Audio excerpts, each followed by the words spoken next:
today. Yes, hello. um, it's going to be on shape, and if we can, also going to cover space. So we'll knock out two elements today, hopefully, and going to show some really interesting pieces as examples. So I appreciate you spending your Saturday afternoon with me. I don't know about you, but it's quiet here at my house. Well, it's 2 o'clock, and it's time for the Pack Rat Queens regular Saturday, 2 p.m. Eastern Standard Time collections chat. And we have been talking about the language of design. And today we're going to cover shape, two of the elements, shape, and hopefully we'll get to also to space. So hang with us. We've got an interesting weekend here at Lilyworks Jewels and Lots, and also Lilyworks Antiques and Collectibles that you can see there. Um, a lot going on this weekend, and I'm going to share some of that in just a second. But let me pull back and be able to see you and say hello. Hey, girls. It's good to see you. I hope some more come on in, and but there's always the replays, so I'm going to just go right ahead with the teaching and showing the items, and um, get your pencil and paper and take some notes. All right. First of all, though, I've got some housekeeping to do, and let me cover that. First of all, somebody used a sheet of paper like this as a little sign. And I thought it was a great idea.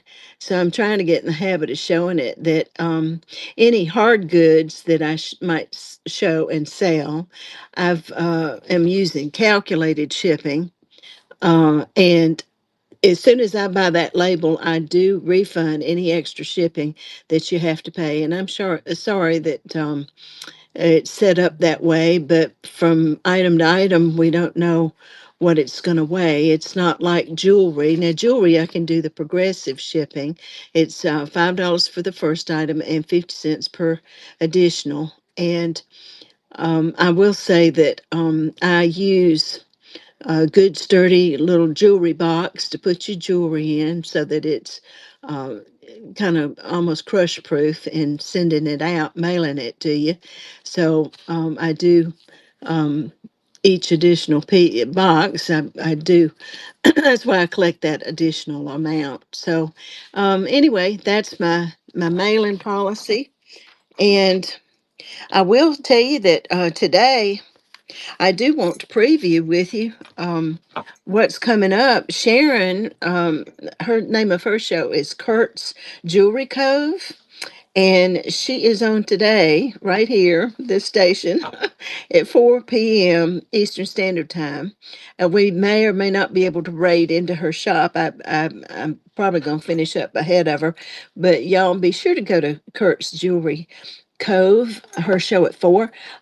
She texted me and said she's going to have a whole new shipment of critters in. She knows that I love critters. So if you like bugs and dogs and cats and just critters, butterflies, then I'm sure she'll have other things too. So I don't want to limit her, but I know that she said she was going to have that so at 4 o'clock, and then y'all, our train starts, and I don't know. Hey, Sweet Home Alabama, good to see you. And Mel, I don't know if any of y'all are showing in the train that starts today on Lilyworks Jewels and Lots. It's a challenge, 30 items in 30 minutes. And if you've ever done a 30-minute train, that's going to be a challenge, and it starts with Rebel Junk Show at 4:30 today, this afternoon. That's Eastern Standard Time, and there are going to be 6 shows back to back, and we're competing against each other. And I don't know if every seller is going to try to pick up that challenge. I almost backed out of it. I'm in the same train, but it's over on the Lilyworks Antiques and Collectibles Market, and that's tomorrow, Sunday. We're just gonna have three shows, and let's see, it starts at 6 p.m. on Sunday tomorrow, and I'm at 7:30. I'm the last, the caboose on the train, and I thought, darn, I'm going to attempt to sell 30 items in 30 minutes, and I had to be a little bit creative to be able to do that. So y'all be sure and come. The main items that I'm showing tomorrow night are collectible children's books and some collectible paperback sci-fi. So if you're interested in sci-fi and or anything that's collectible books, little children's books, then be sure to come. But my my that's only half my items. The other half, which I'm going to make up my 30 items, is a surprise. So be sure and come. Okay, enough of the advertisements. Okay, something that I said that I was going to do when I did the unboxing of the period jewelry that I had purchased from England, the Victorian and Edwardian and all of that. I kept telling y'all that I would show you some books. So I hope that, hey, Rachel, you can go as long tomorrow. That's tomorrow. That way to go, Rachel. It may take me a little longer, but I only get to count the first 30 minutes. I understand. I got you on that. Okay, if you're interested in any of the resource books that I use for period jewelry, I've got about a half a dozen here. I'm gonna show them real quick. Just take a screenshot real quick. And you can slide your chat over to the screen to the right to get rid of the chat so that you can see the names. There's the name of this one. But this book is excellent, and it covers 1840 to 1950, and I'm sure you could get probably any edition, but you can see all my post-it notes. So that's the first book.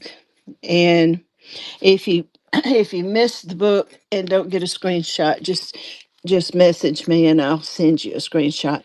All right, this one is by Roseanne Edinger, and I have gotten to know her. She's got a series of these books called Popular Jewelry with different age periods. This one's 1840 to 1940. Did I say that right? Yeah.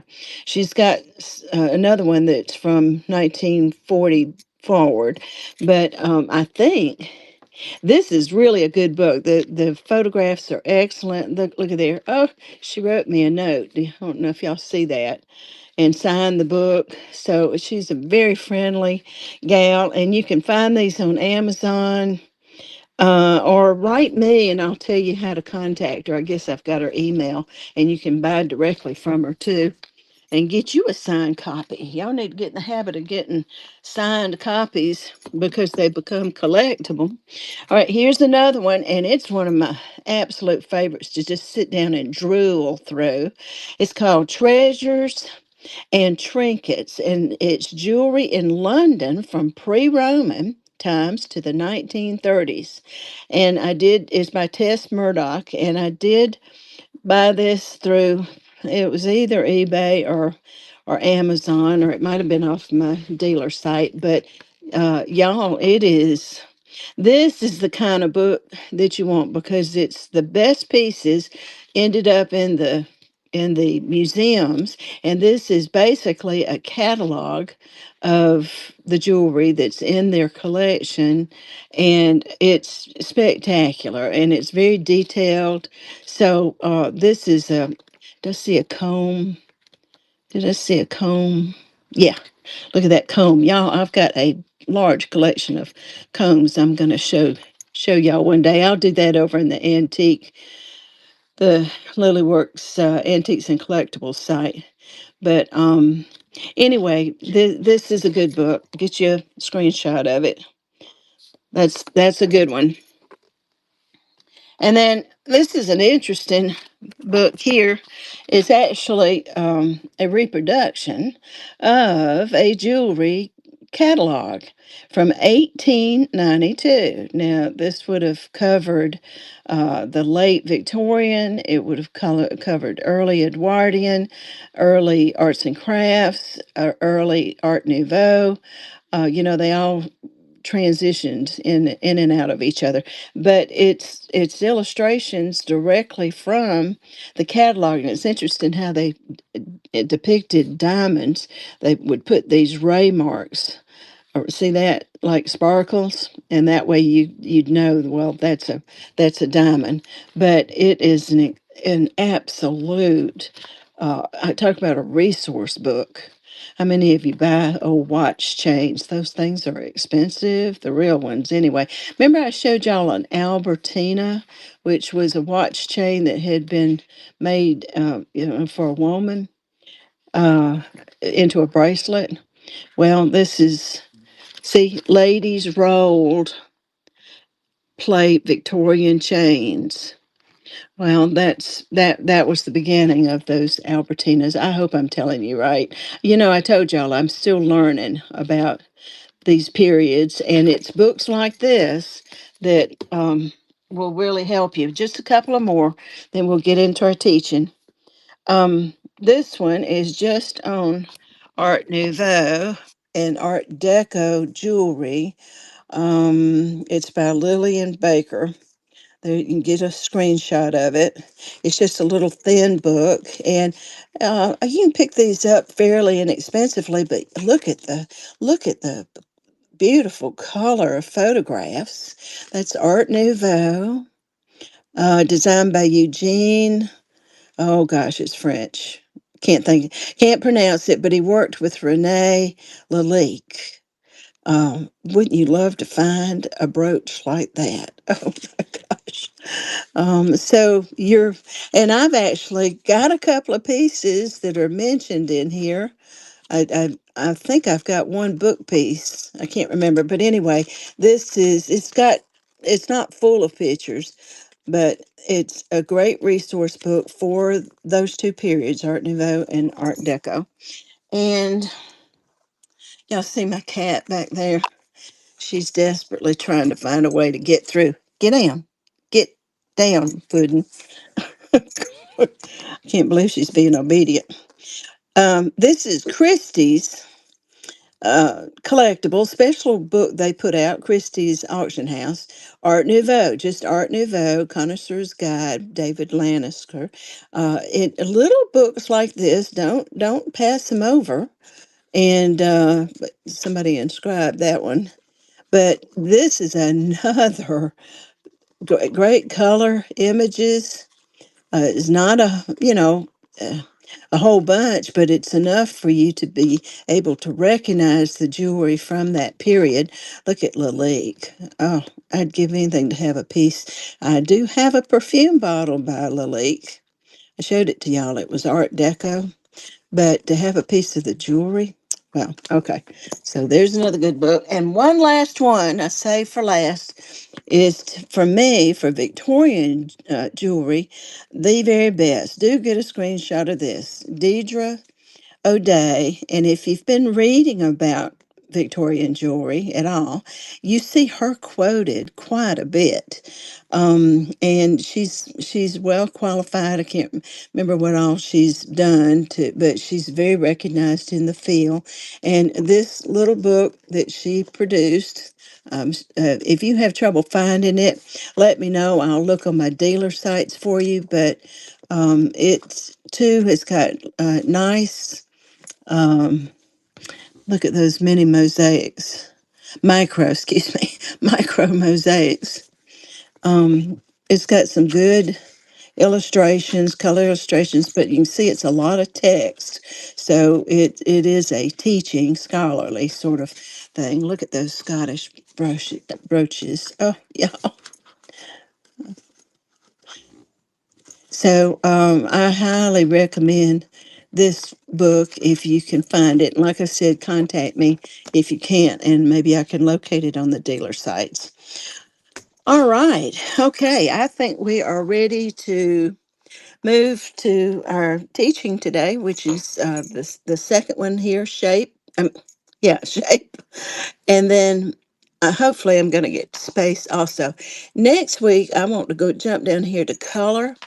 Color is a really exciting um, element, and it's one that we all deal with. Where color is a major part, the color of the stones, whatnot, in our jewelry and any hard goods we sell. So a little bit of color theory will go a long way, and I promise to give you that. Okay, that'll be next week. All right, I need to build a little bit of a stage here so that you can see what I'm doing. This is free here. Cats don't care if you're crazy, and I can vouch for that. What I'm doing is building a stage so that I can show this first object, hopefully show it to you properly. Hey, Killer Queen Antique Jewelry. Hey, welcome in, welcome in. Oh my goodness. All right, we're going to start off with a not a piece of jewelry, but a little ceramic piece. And I may have shown it to you before, but I bring it out again because it is such a great example of the first thing that I want to teach you about shape, and that is just the definition. Definition is that it is a two-dimensional area. Two-dimensional. We say, well, wait a minute, that's a three-dimensional item. Yes, hang in there with me. It's a two-dimensional area that's defined in some way, either by an outline or by change in value. And we've talked about outlines before when we talked about line. And so I know everybody knows what outlines are. But what I want to do with you right now is, and give me a second to accomplish it. And I hope this is going to work without falling over. All right. And then I'm going to actually put it in a bit of a frame. Let me pull it back here. Just using a little bit of mat board here. All right. I said that shape, the definition is that it is a two-dimensional area. So what I want to challenge you to do right now is have a bit of a shift in your awareness and your perception. I want you to flatten out this three-dimensional item and look at it now, what you're looking at, as if it was a photograph. Okay? Can you do that? It does take a bit of a shift in your perception. And so, but it's a wonderful way to illustrate the first type of, well, hang on, let me go back. All right, shape. It's formed by an outline, and if you were drawing this, do y'all see that oval, that egg shape that's right in there? Not up the nose, but it goes right here. All right, so that's one shape. And then you've got a triangular shape there.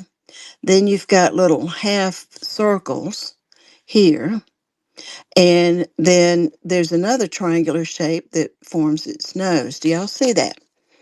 All right. And so shape is a two-dimensional area defined in some way, an outline. If you were drawing it, you'd be making an outline, or a shift in value. So let's look at the shape of the tip of its nose, which is black. The shift in values between the black and the white. Black and white are not actually considered colors, they're neutrals. They're either 100% of the light being absorbed and reflected back, or 0% of the light being absorbed. And that we're going to get into that next week when we talk about color. But there is it has to do value has to do, and we haven't talked about value yet, between the difference between light and dark areas. So we've got light and dark, and that this shape is defined by a shift in value from light to dark. See that? The same with the circular shape on the eye. It's a shift in value between light and dark that forms that shape. Now, that may sound picky uni, but again, I'm just teaching you the basics of the definition of shape. And the first um, descriptive word that you can begin to use with your jewelry is that there are two different types of shapes. One is a geometric shape, and that those are precise shapes that can be, well, described by mathematical formulas. We're not going to go in the thrift store and say, well, that's a circle and that's round. We usually say it's a round. It's a round. It's a round brooch. We usually but what I'm wanting you to do is to start thinking about, well, that's a geometric shape, and what do geometric shapes suggest? They suggest things like, first of all, anything that's geometric is solid, firm, foundational. It doesn't really appear to be moving. It's still. There's something quite classic about geometric shapes. You think of architecture that is a combination, basically, of geometric shapes. So it's foundational. It is, and so here, this is a brooch by, if you haven't recognized it, Juliana. And if you're familiar with Juliana, she, that designer for D&E and for the line called Juliana, used a lot of geometric shapes in their designs. There's it's just solid, it's classic, it's foundational, it's unchanging. And but then they also would have leaf shapes, and we're going to get into how you describe that in just a minute. But let's go back to this being a Juliana, and as you know, I sell my examples as we go. And I have two of these. I have two of them, and I'm wanting you to see it within that framework against the black. Let me pull it up closer where that geometric shape really comes into play. And look at the stones, the Navette stones that are in the center. Those are geometric. The center stone is geometric. The implied lines that create other circles. All right, very strong geometric. All right, what we're going to do is there's both of them. Look at that one really good. And what I'm going to do is run a choice. I'm going to do a choice, and the clock is starting. I have reduced the prices on these Julianas to a very um, great price. So if you don't have any Julianas in your collection and you've been wanting one, and I do have the database number that I can provide for you. All right. So anybody interested in choosing one of these? All right. Okay. That ended. All right. Let's before I forget and get away, I would like to sell my little pack rat here. And if anybody would be interested in having this that I've used as an example, the clock has started on him. It's just for $6. Anybody interested in my little pack rat, my little mouse that I have been keeping here on my stage? I'm starting to sell some of the some of this stuff. Sorry. Any interest in my little ceramic mouse for $6? All right. And by the way, I want to tell y'all that I'm doing this where I'm selling my examples just to keep things interesting. I really don't mind just teaching and talking during this hour of what I call collections chat. So y'all don't feel bad about it. You know that I have other shows where I do nothing but sell, and I just want to take the pressure off of you guys about that. Okay, I've got another example though of a piece of jewelry that is geometric in shape, and this is sterling silver. And I wish there was a way that I could frame it. Frame it. Look, if I pull it up close, you can still see it in that matte frame in the back, and you just really see how strong a circular geometric shape is. Anybody noticing the use of line in this design? You've got the outside edge that is sterling, those swirling, moving. Look at the movement and those swirling lines that come next. And then look at the dots that form, what is that called? An implied line. And this designer has used a number of different um, types of lines for visual interest, and it ends with another line in sterling, and then boom, there is that wonderful little piece of amber. And let's put the look at there, there's the UV light on that little piece of amber. Is that fun? It's out of frame on your end. Okay, well it's showing up in my camera. It's out of frame on your end. Okay, don't know what to do about that. Are you watching? Are you watching on Facebook, or are you in district?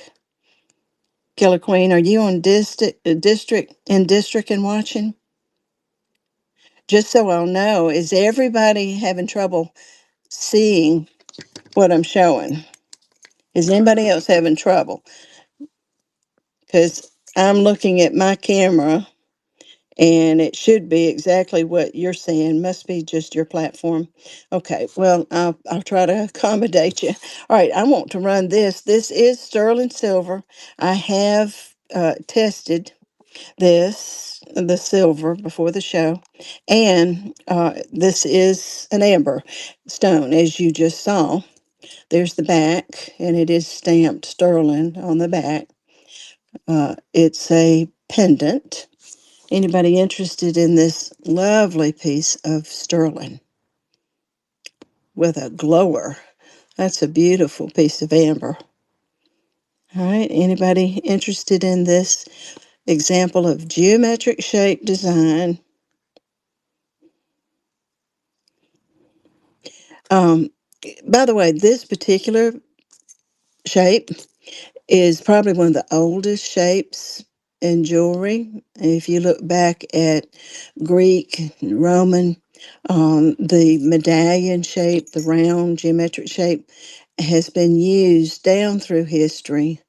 It's just a very basic design shape. Okay, that's ended.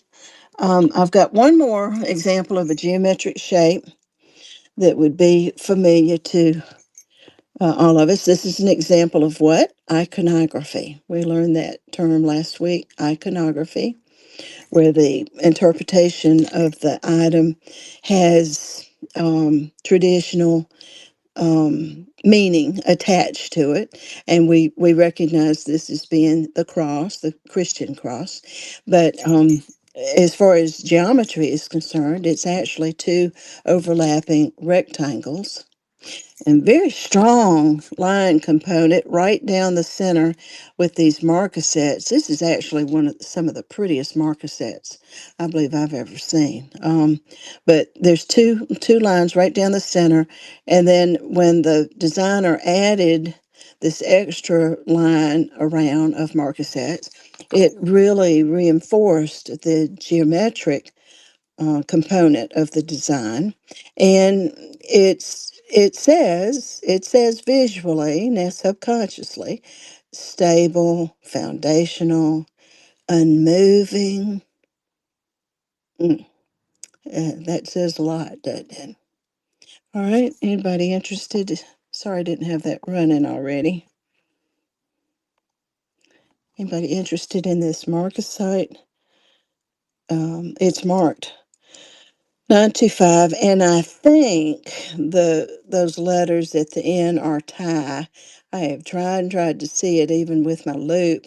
First, I thought it was Hebrew letters, and it could be, but it wouldn't be unusual for it to say Thai either. But it is 925, and a beautiful, beautiful set of marcasites. All right, that's ended. All right, the next word that you can use to describe shape is organic.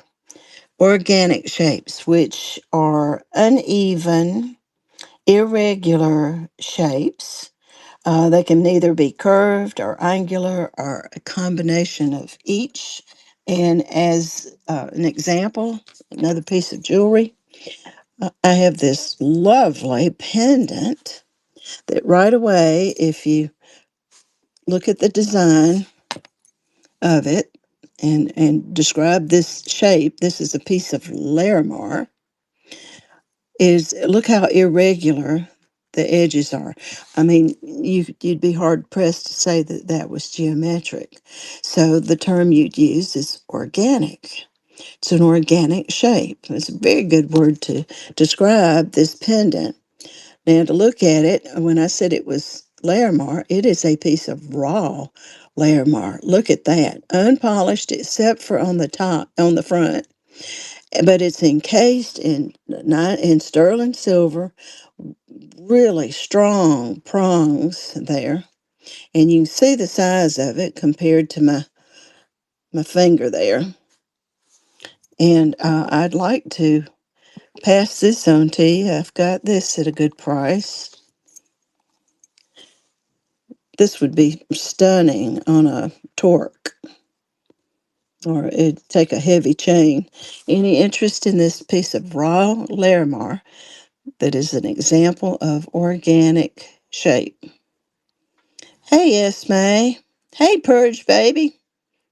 And Mel, I haven't been acknowledging you guys coming into the room, and I apologize. I get to teaching and I get to looking at what I'm talking about, and I zone out. It's a miracle, actually, that I'm able to talk. I'm so right brain. I've told you all that before. If I were trying to draw this for you or illustrate it further by drawing, I would lose my power of speech. I'm pathetic. Oh, Purge, wonderful. You have bid on that and won that. Awesome. You're gonna like it. Thank you. Thank you, Annette. All right, that was number 6. Okay, the next example that I have for organic shape is an odd thing. It's back here in the back. Let me see if I can pull it out without destroying my stage. Push. Whoops. Well, let me just take that down. I'm wanting to push these books back. This is an Indonesian puppet. I'm just going to have to show it to you in stages because it's 22 inches long. But I've had this hanging. It hangs by this cord right here. I've had it hanging over one of my bookcases, and it's soft and pudgy, and it keeps going all the way down to its cute little feet. But I think you would agree to me that this shape of this puppet is organic in nature. It's irregular. It's not geometric. You might could say that the head looks like a cylinder. You might could describe that part, but overall, it is definitely organic in shape. And would anybody be interested in my Indonesian puppet? I have had this for the longest time. Oh, I think I bought it back in the 80s when I started grad school at Georgia. Uh, Down where the university is, they have all these really cool little hippie shops and stuff. And uh, I bought this and a couple of others, but I thought I'd pass this one on. It looks wonderful hanging. It wouldn't be, a toy. It'd be something decorative that you'd hang up. Crystal Cowboy, hi, welcome in. Yeah, Rachel, that raw Larimar was pretty, really pretty, and I'm proud that Annette got that. Yay. All right, that's ended. Okay, Mr. Red Puppet, you're gonna stay with me a little bit longer, but you got him back there chilling out. Okay. All right. The next thing about shape, let's see, we were talking about organic shape, and we looked at that puppet as an example. And the next thing is positive shapes. This is just more, remember, y'all can't see me talking. Remember that what I'm doing is giving you additional descriptors for your jewelry or any hard good, just descriptors. That's all it is. I've heard somebody earlier today in another show saying, "Cute, it's cute," and they went, "Oh no, I shouldn't be saying cute. I should be thinking of other things to say." Now that particular seller. I know him. He hasn't been in this class, and I was laughing and I wanted to say to him, "You need to come hear some of my teaching, and I could give you some additional terms to use." But that's all this is. That's if you keep asking yourself why am I teaching this? It's to be able to, first of all, better describe what you're either selling or what you possess. And secondly, just to better appreciate, because as we go along, I'm really having you look. Remember the very first class I said, learning to see and to see well, to see with to have perception about what you're seeing, which is to see with understanding. So the left side of your brain tends to say, "Oh, that's just a mouse," and the left side, its job is to quickly analyze and to name, and so it tells you, okay, that's a mouse, and it really wants you to move on, either make a decision of run, pick it up, hide, or whatever if it was a real mouse.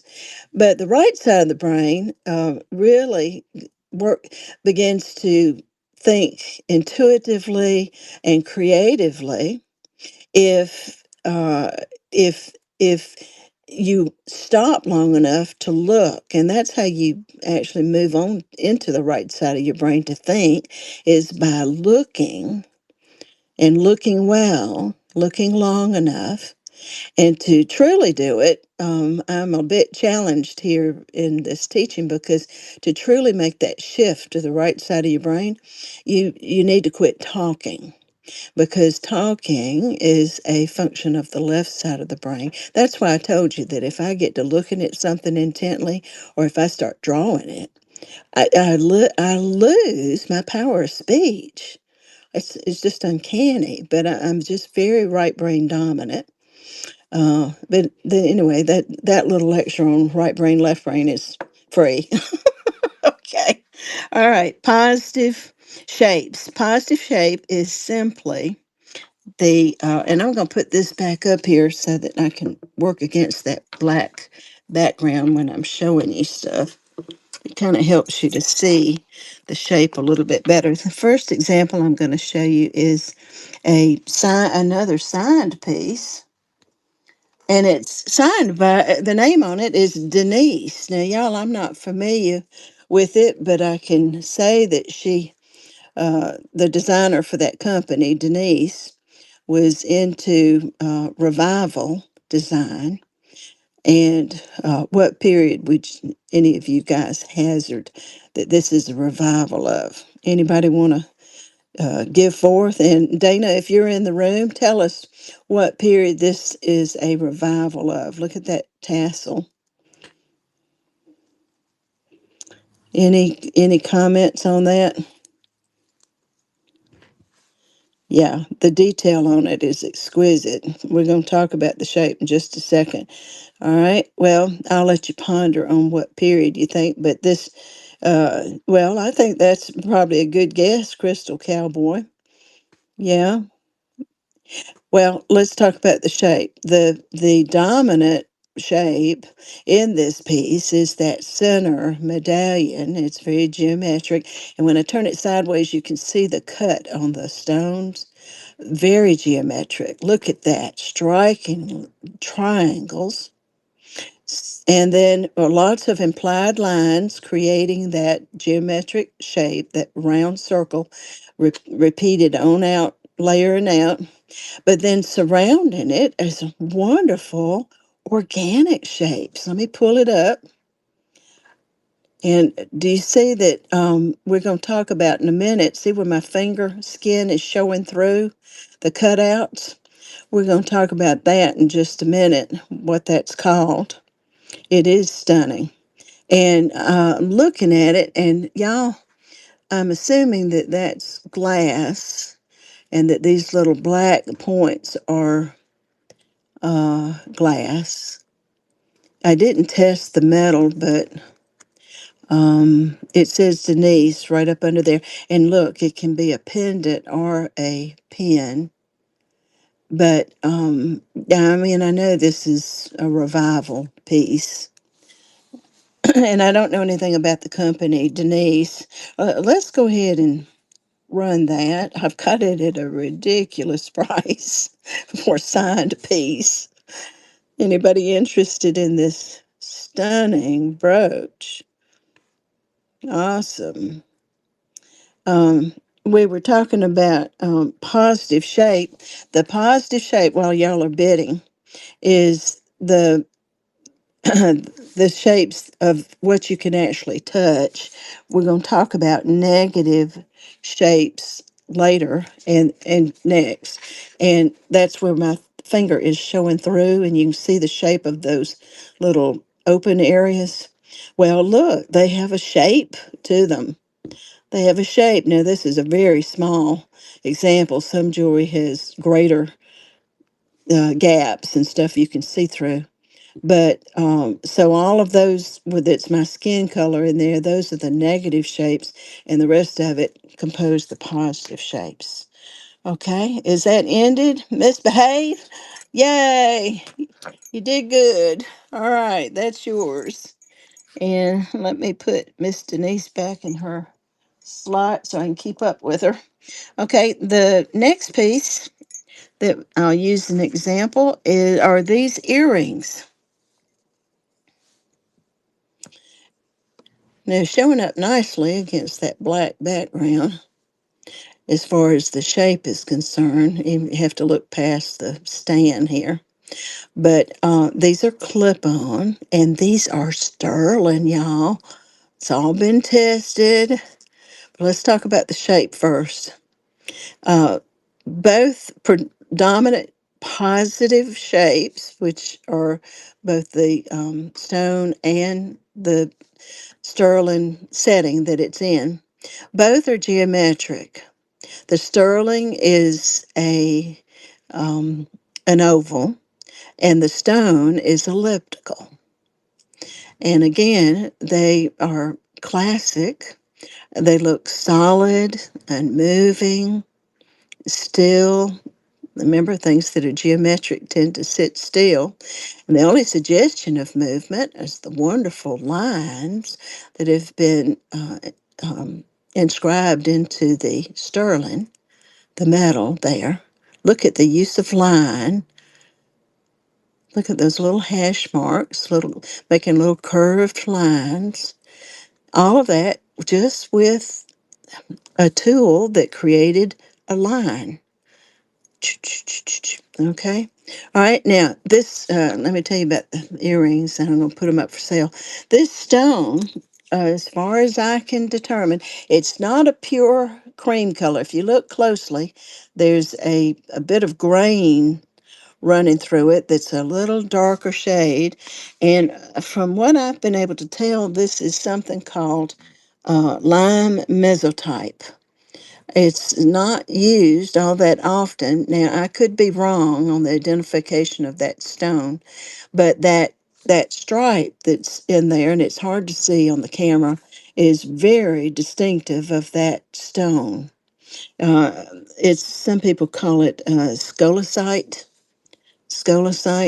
but they are striking earrings. Let's see if anybody's interested in these. All right, and this is an example of positive shape. You really don't see any negative shapes unless you put it against that background and frame it. And but even then, it's hard to describe any negative shapes. Anybody interested in these little earrings? They're not little. There's my thumb. It's a pretty good size earring. All right, that's ended. Well, let's move on to negative shape now. And I'm going to go back to my stage here because I'm going to pull out, if I can find him. Oh, I'm going to have to stand up and go behind my stage here. Oh, you've seen my little mouses, my little pack rats that I have been using. And let me see if I can pull my camera up just a little bit. Um, like I said, I'm slowly selling them off because I've gotten so many. Let's see if we can frame this. All right, I'm going to leave it right there. Okay, is everybody seeing that all right?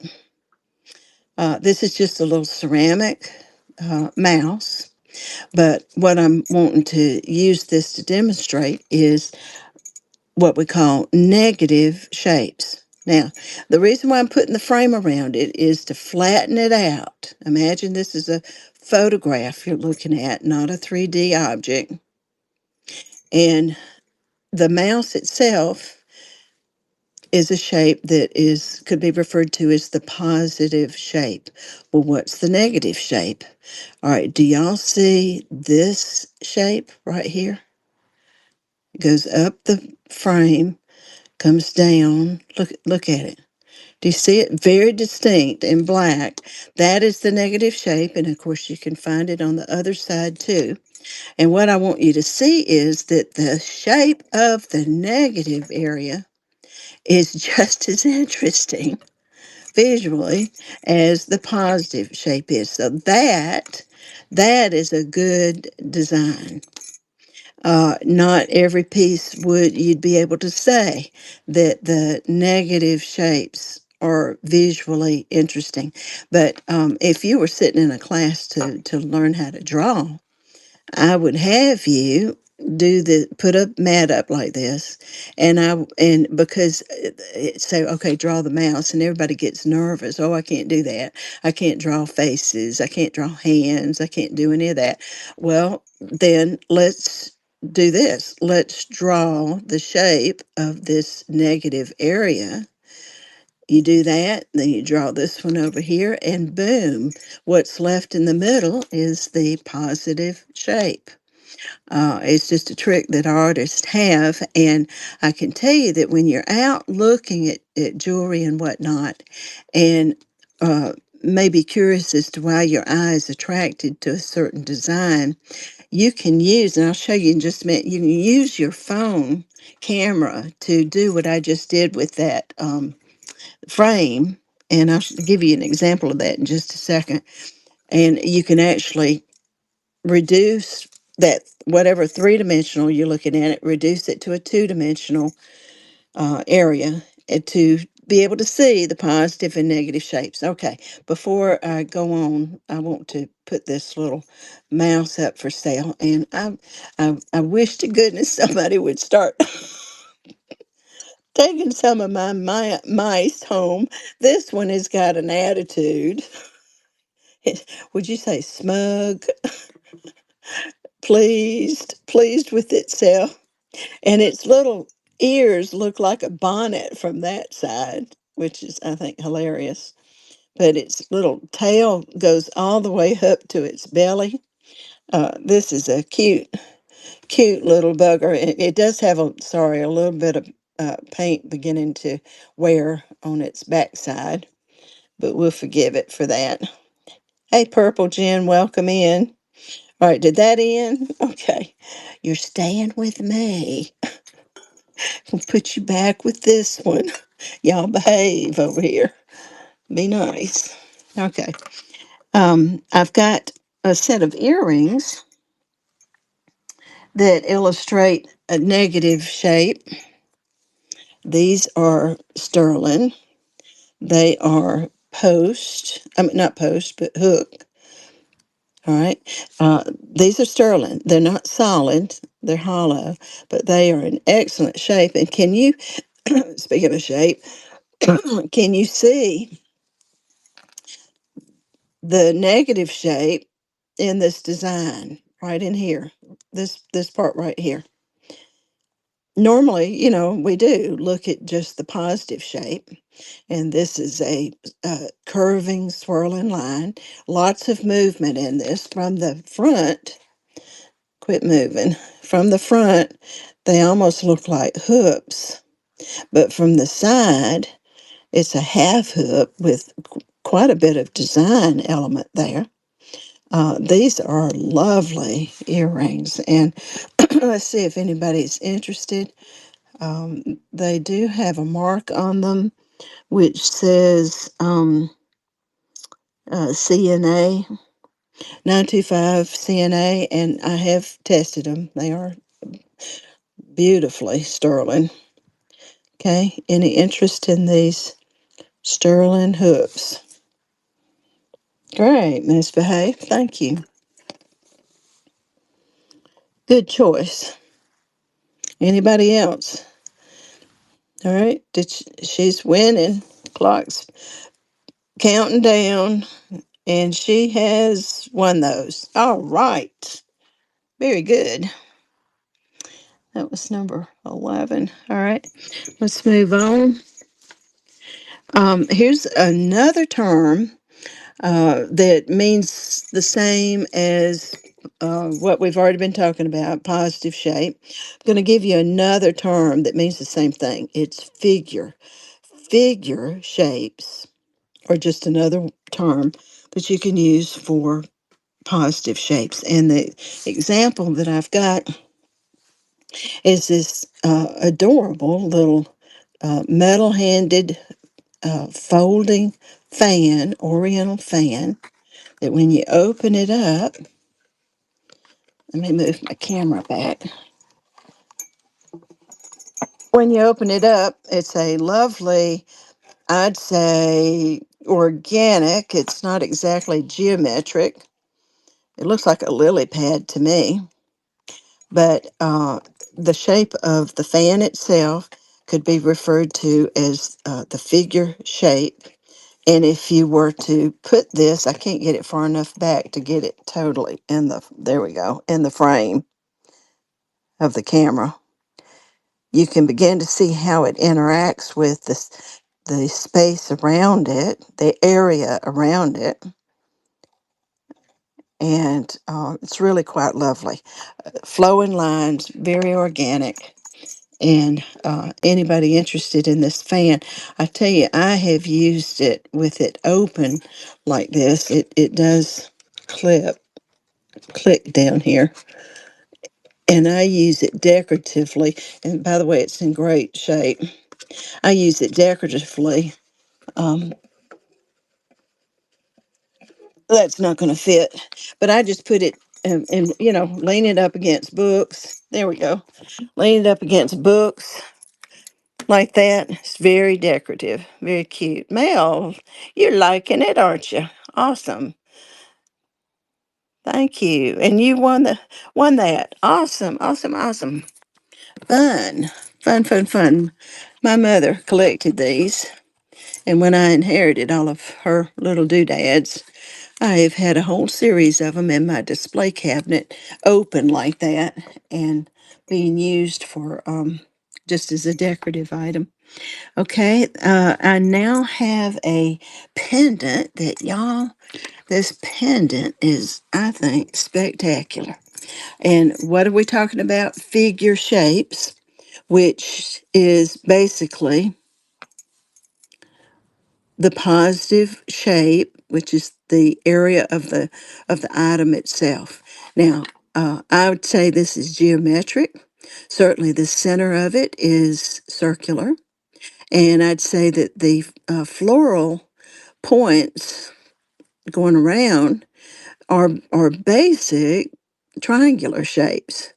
So we can see it a little clearer. Look at there. If you look at the back. Now, this is a pendant and it's got some weight to it. And I want to say that it's all 925. It's marked to GN. No, wait a minute. It's not marked, but I mean, it's marked for 925. And I have tested it.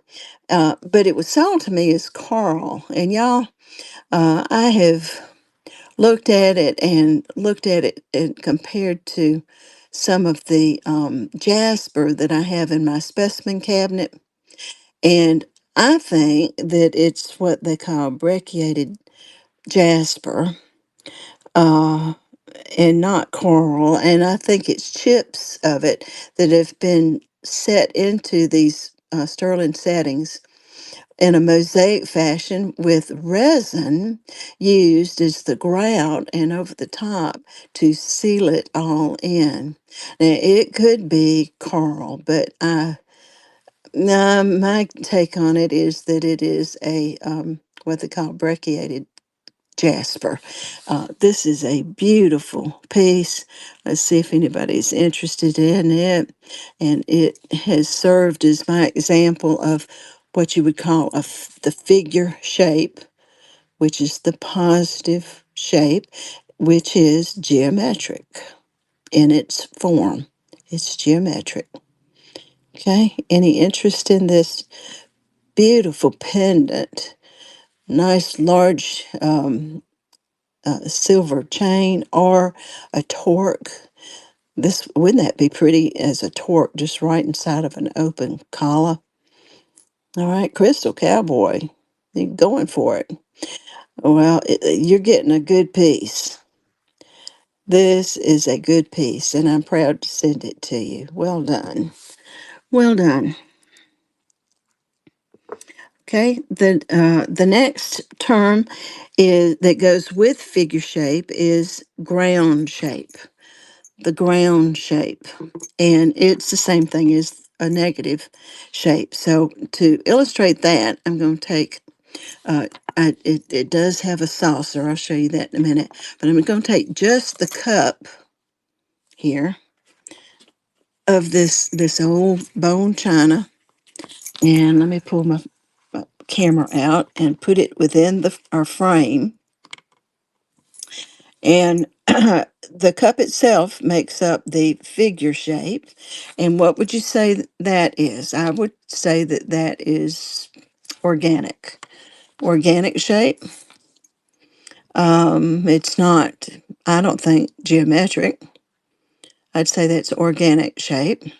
Anyway, that's the figure shape, the cup itself. But look, flatten this out now like it's a photograph. Look at the shape of the black area. Look at look at it where it comes. Let's see if I can pull this down. Yeah, there we go. Now we can see a little bit better this area right in here. This is just exquisite. Look inside the handle, the shape that is in black. That is the ground shape. Now I'm going to throw another term out at you, and that is figure ground relationship. That's how those two words work. The relationship between the figure and the ground. And if the object is well designed, there'll be a harmony between the figure and the ground. That relationship will work visually. You'll get that aesthetic, emotional response to what you're seeing, which I do when I see this. I just go, wow. I mean, we haven't even looked at the inside and how the cup's decorated. We're simply looking at the shape. Crystal Cowboy, yes, remind me if I don't. I'll do it. And we're almost finished with the teaching, and can just remind me if I don't do it. Okay, I'll show you that cross again. Figure ground relationship. Uh, I've told you before that just because there's an object out there and somebody's bought it before, or some company's selling it, or it's on eBay or what, it does not mean that it is a good design. Some designs are successful, some are not. And for me, the design is exceptionally successful if it causes an aesthetic response to it. And I get that with this cup. Do y'all like that combination there of figure and ground? Am I getting my point across to you as to how to determine it? And again, I'm going to show you in a minute how to use your camera to find this sort of thing when you're out shopping. All right, well, let's look at the cup now itself. Inside, it's decorated in gold and a red purple color that is exquisite. And I don't know, can y'all see in the center, do y'all see that iridescent sort of glow, pearlized glow? Here is the saucer, and you can really see that. There we go. Look at that iridescent look. I don't, is that the right word? It looks pearlite, like pearl. I can't talk. But do y'all see that? That is just remarkable. When you look at it straight on, it looks just like bone china. Look at that. Okay, Angel Fox, the amber cab. Yes, I'll show that to you. It's unmarked. No, nothing's marked. But there is that sweet little vintage cup and saucer. And I'm going to put it to the stage. And I have reduced the price of that down. I did have it at $24, and I've put it down to 15. Anybody interested in this beautiful, beautifully designed vintage cup and saucer? Look at that. Okay, any interest in that?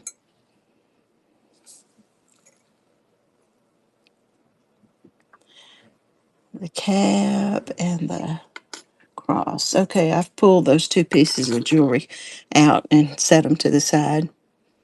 Okay, all right, that's ended. Okay, all right, I do have a bracelet that illustrates figure ground relationship. It's right here. This is a sweet, sweet little sterling, it's 925 sterling bracelet that the design of it is a series of squares that have been turned on edge. They are linked together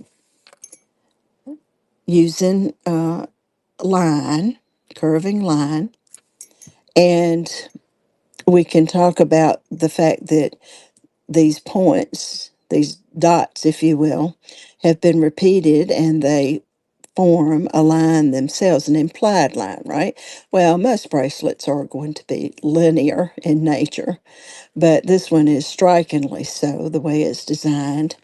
And it's a nice example of figure shapes, and that oval that's right in there is the ground shape. And you see the color of my skin through there, and flatten it out. See that as a shape. And that is actually part of the design element of this bracelet. All right, well, let's look at the bracelet itself. It has pave zircon stones. My camera is just not picking it up, but those are itsy bitsy little zircon stones that have been pave set in each one of these. The clasp was a lobster. There it is right there. It's a 6 3/4. Fits me beautiful. It's got a marking on it that says GMCN. GMCN, those initials. Any interest in this little sterling silver pave zircon stones for $10? Beautiful little bracelet. Very simple design. I think it's quite nice. All right. All right, that's ended. Okay, that was number 15. Right, goes there. Okay, one more piece of jewelry that is a good example of figure ground relationship. Oh, let me adjust myself. My rear end's going to sleep. Oh, this is a pendant. Again, sterling 925. But let's look at it. I wish I could show it against that black background. It's hard to hold on to, it's so tiny. But it's geometric in shape.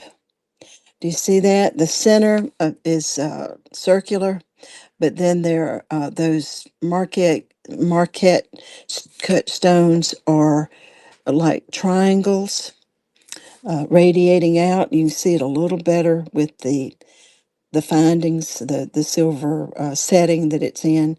Do you see those geometric shapes? So this is classic geometric shape, and the figure ground relationship is, y'all are trying to struggling to hold on to it, is that the pendant itself, the geometric shape of the pendant, is the figure shape or the positive shape. And then against the black here, you can see all of those cutouts of those triangular areas that are pointing out. Each one of those that creates a shape in there. And I think it is, to be as tiny as it is, quite successful. I think it's beautiful, absolute beautiful. I'll show you, there's earrings that go with this, and let me just show those to you real quick. These are, I've never worn any earrings like this before, and I'm thinking that they go in your ear and they climb up the outside of your ear. I think these are what they call climbers. Is that right? Or do they, surely they don't go down like that. I think they're climbers. Uh, yes, Angel, I'm going to show that amber cab just as soon as I finish my teaching here. But again, look at the geometric shape. We've got the kind of a portion of a circle here. That's a portion of it that it creates a line. And then we've got all of these marquees that form triangular shapes. And again, the interaction between the figure shape of the earring itself and those stones, and then look at the shape of the negative space or the ground space, the figure ground relationship of this design, I think, is very nice. And what did we learn about zigzag edges? Zigzag and diagonal edges, they're active, they're moving. And I can't imagine if these were literally climbing up your ear, people will take a second notice at this jewelry. People won't look just once, they'll look again. And it's going to attract their attention. And let me tell you that the stones in this are tanzanite. Tanzanite. Y'all, I don't know if you know, tanzanite is from Tanzania, and those mines are closed.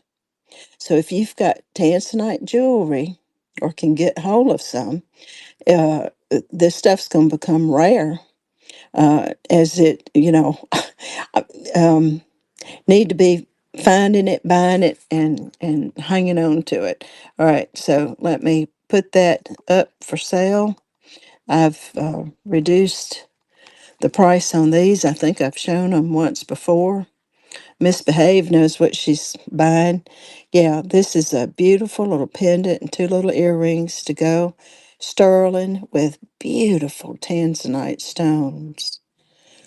Okay. Yes, these are well worth an investment, and they're just simply gorgeous. Awesome. Very good. Well, y'all about to get it up to where I had it priced originally, which I'm happy for that because I had paid up for them too, but uh, I thought they were such a good example of figure ground relationship that I'd show them and offer them to you. So, Misbehaves placed a bid, and she has won the auction. Very, very good. Very, very good. Thank you. I'll be happy to send those to you. Let's see, that was number 17. Y'all keep hearing me say what number it is. It's how I keep, this is how I organize what I'm showing. See the numbers? And therefore, I don't have to write anything down when y'all win it because when you get your invoice, it actually has the number on it, identifying it, and I'll take that little label and put it onto the envelope, the little plastic thing that I put these in. That's my organizational. That information is free, but it means I have to keep everything in its right little slot. All right. Now, what time is it? 3:11. We're doing good. All right. I've got two requests for two pieces to rerun, and then I'm going to push forward after I do that with talking to you about space because it's only two terms, and it is related to what we've already been talking about, so it won't take us long to get through it. But let me go ahead and see if I can rerun, first of all, this amber, and I'm assuming this is the one that you wanted to see. Let's see if I can find it.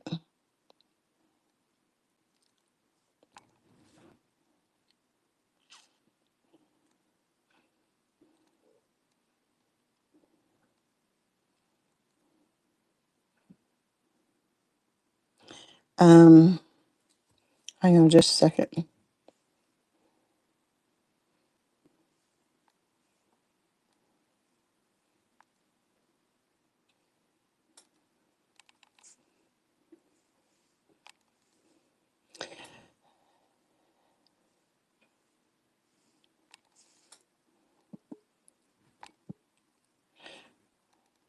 Okay, give me. I don't know why I'm having a hard time. Here we go. I found it. Restart auction. Um, Here we go. Wait a minute.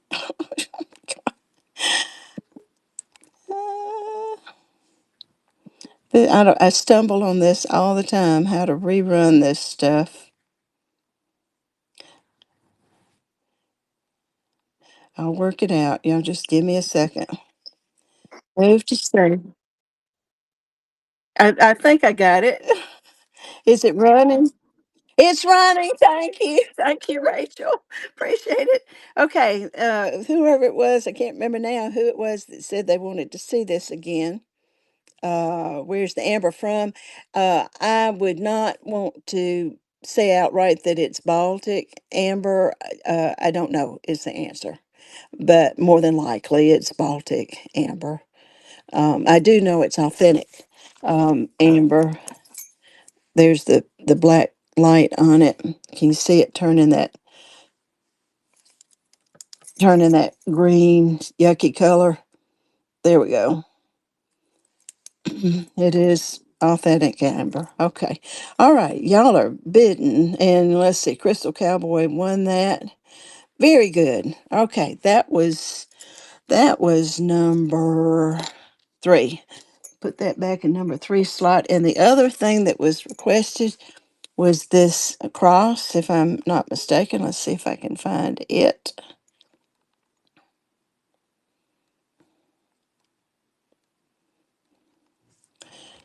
Okay, move to stage, restart auction. Okay, I think that's running. Whoever it was that was interested in this marcasite and sterling silver cross, that's up and running. I think it really, truly is one of the best examples of the use of marcasites that I have seen. And I love marcasite jewelry. You know, the Edwardians used marcasites quite a bit. I don't know what period this comes from. I don't think this is period, especially if it says Thai on the back. If it's Israeli Hebrew letters, it could be an early piece, but whatever. It's a nice piece. Well, Crystal Cowboy, you got both of those.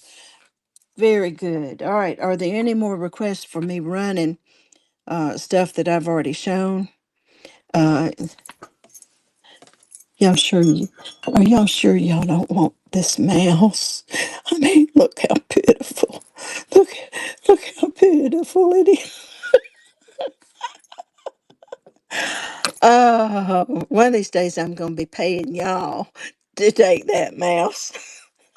You get to where you're tired of looking at stuff. Don't be listening. Don't listen now. Okay, let's push through. It is cute, Miss Bay.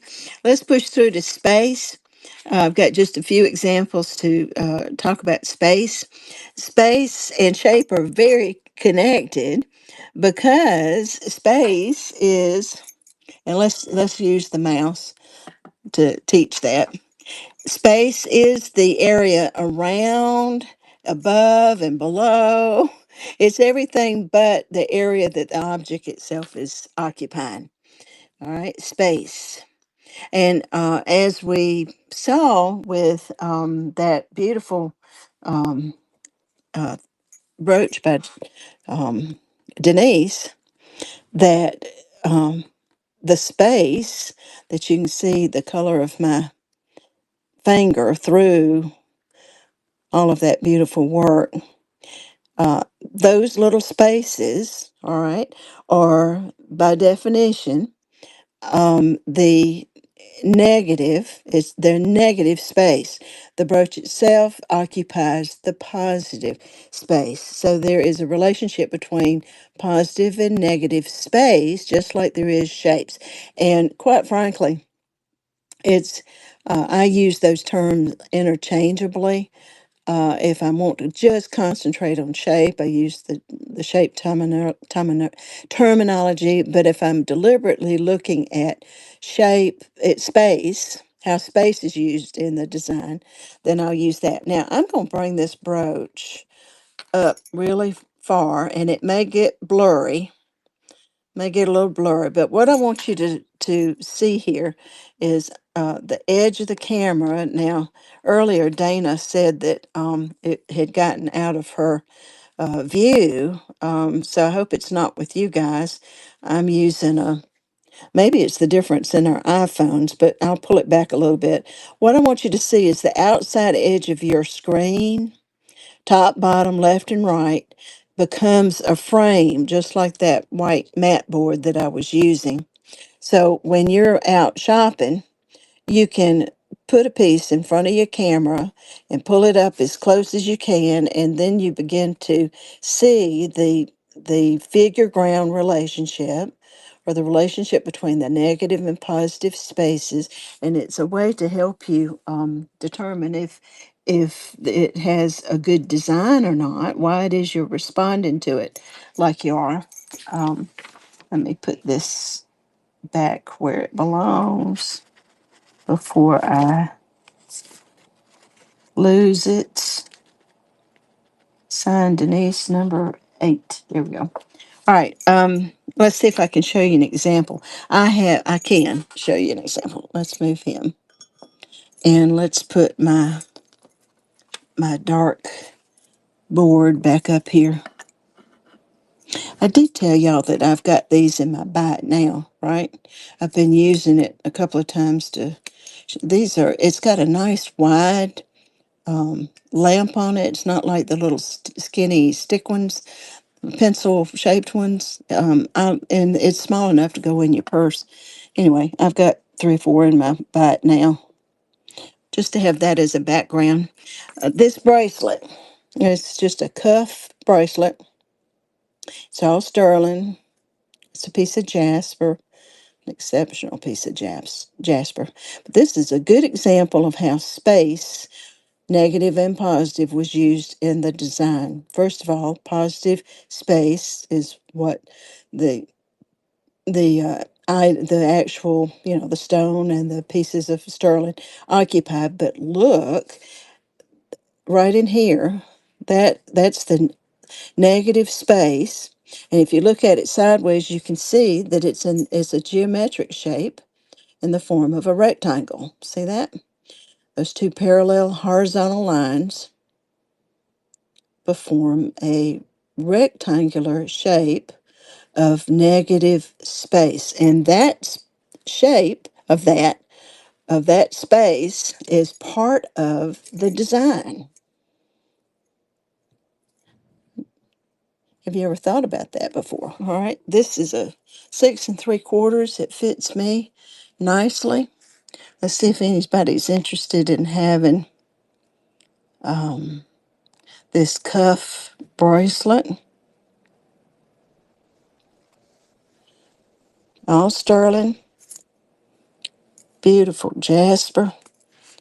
I suppose it could be adjusted a little bit up or down if you needed it to be bigger. Hey, Keystone Crafter, you're over on Facebook. If you want to chat and bid with us, you need to hurry because I'm just about through here, but you need to come into District. You can go to district.net/Lilyworks, and it should bring you into the District platform and to this live, and then you can actually bid and chat with us. All right. Oh, look at there. Crystal Cowboy, you snuck up on me. Awesome.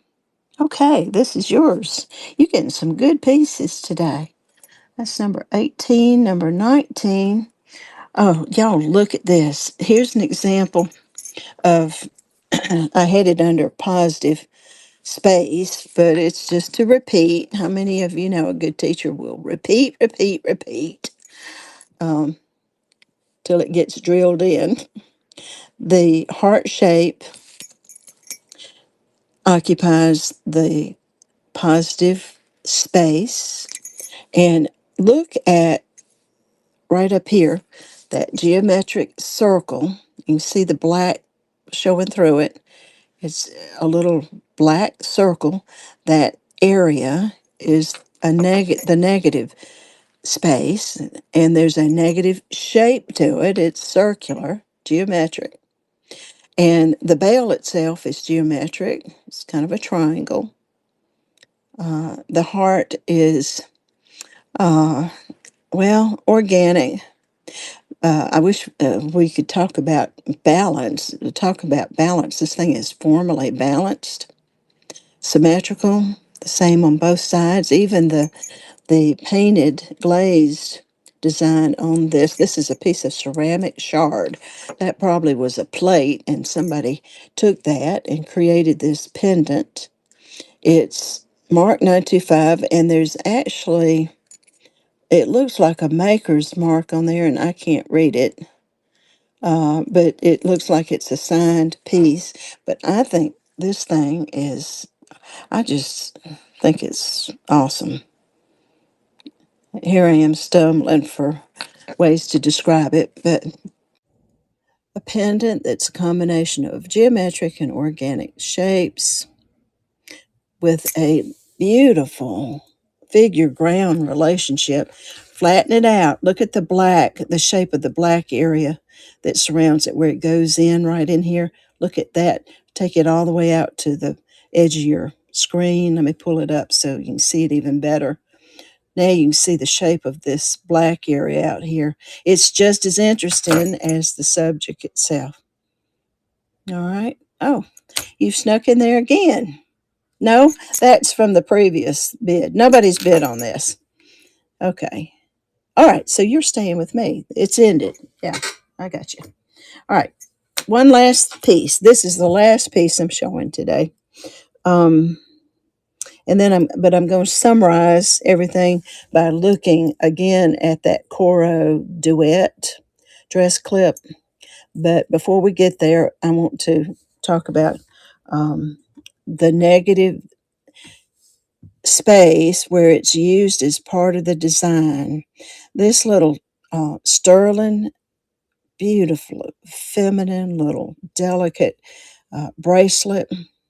It's got a lobster claw, and I'll go ahead and tell you that the hang tag says it is Taxco, Mexico 925, and I have tested it. It is truly sterling.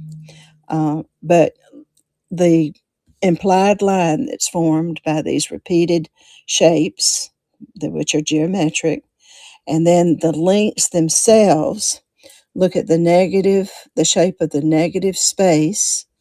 If you can see it, and again, it's circular, which is not unusual with links, but that is part of the design. There is a section right there. And so you can see those chain links are part of it, just as important visually as the little red area squares or rectangles. Well, let's look at those red rectangles a little closer. Y'all, this is the sweet. Look at that. Those are little tiny wildflowers. I'd venture to say they're real wildflowers that have been dried and they've been set in resin and colored that pretty warm red color. Let's see if anybody's interested in this little necklace. Taxco, Mexico, and you know, anything from Taxco is collectible.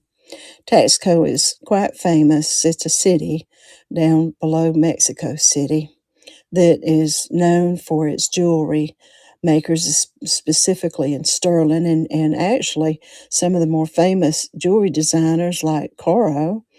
Uh, During the war, when uh, metals were being restricted for the war use of the war, a lot of designers started using sterling, and the Mexicans had a steady source of silver in their mines down there, and they were known to be exceptional silversmiths. So companies like Coro actually began to produce jewelry in their shops down there.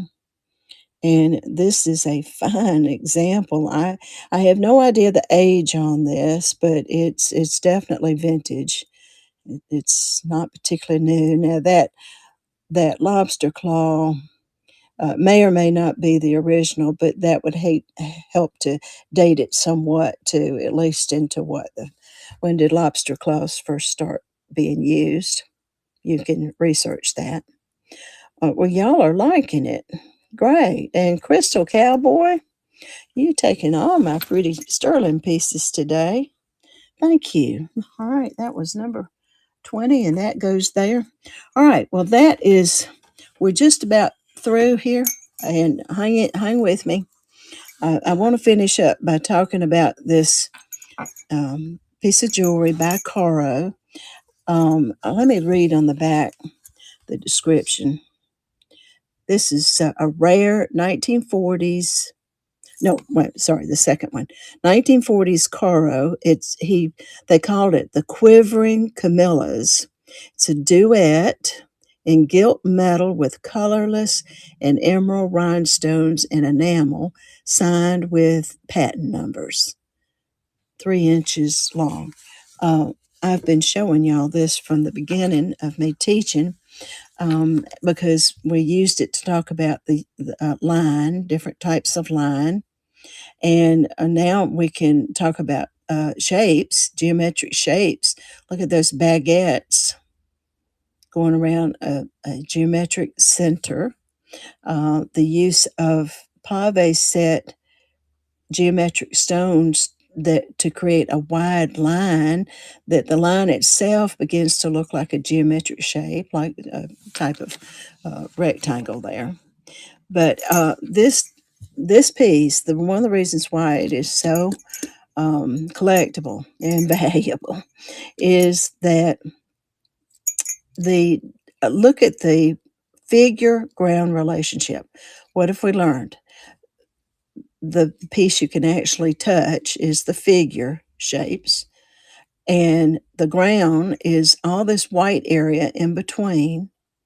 That's considered the ground. Plus, from the edge out, if you kind of frame it, if you look at the shape of the white area, all these interesting ins and outs and jagged areas, the white area, is the shape of it is just as interesting as the object itself.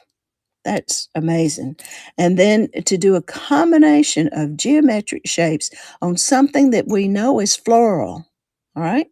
But geometric shapes and these wonderful organic shapes, these curving lines, this is absolutely spectacular. And I'm not quite sure, this is a duet. It's, if I'm not mistaken, it comes apart, and each half is a dress clip. So I'm not sure if it divides right there, like right at the end of those floral shapes. I've never seen one of these in my hand, haven't been able to hold it. So I'm not sure what the individual dress shape looks like. It could be the camellia bloom going all the way back up here to this. Maybe that's it, and it separates there and there. Not really sure, but whatever. Very successful design. No wonder it's in the books as a top of the line Coro piece. And if you ever get a chance to find one of these out in the wild or at an estate sale, you better snap it up. Okay. All right. Let's take down all of this stuff so that you can see me. This concludes today's collections chat. Next Saturday, 2 o'clock, same place, same station, we will look at color. And I'm excited about teaching you about color. I'm sure you already know a lot about it, but I may put it together in a little different way that you might find interesting. And I'll have more examples to show. But before you go, I've just got to, again, remind you, I've got these in the bite now. This is a ring that I bought from one of y'all. I can't remember who it was. It came just recently. And this is what I have. Let me turn these lights out so that you can really see it. I thought, I wonder if that glows at all. And boom, look at there. I tested these stones before the show, and they all appear to be topaz, different colors of topaz. They're probably synthetic, but those that are glowing are sapphires. And they're probably lab created sapphires. But look at that. Isn't that gorgeous?